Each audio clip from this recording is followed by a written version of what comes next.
mga main host nyo. Pero kung yung main host nyo, main nyo lang naman, hindi nyo naman jowa. So, okay lang, kahit hindi kayo magtago.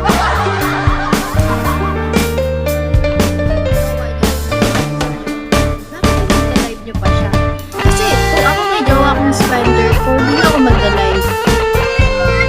Sa kung kung jowa ko yung top 1. Kasi ang pangit din kasi, sa bagay, Bigo is Bigo. Pangit din kasi makikita mo yung boyfriend mo. Nagla-live ako, tapos ako nakikipagharutan dito sa live. Hindi naman siya at matured na siya at work lang. Mas okay. Pero kung mahal mo siya, huwag ka naman dito. Like, magmahalan na lang kayo habang buhay.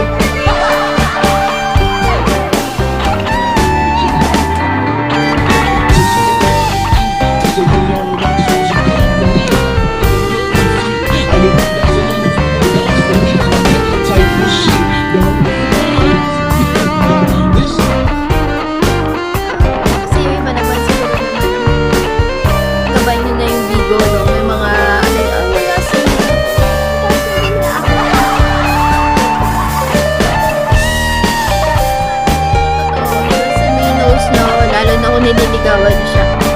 Ay, bumagsakan sa dito. Hindi ko ba siya tulungan?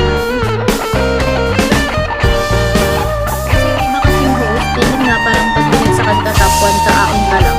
Bawal ka na magbagsak sa iba. Turn off yun, no? Nakaka-turn off yung gano'n. Basta, kung mabagsak kayo sa akin, hindi bagsak sa akin. Pwede na yun.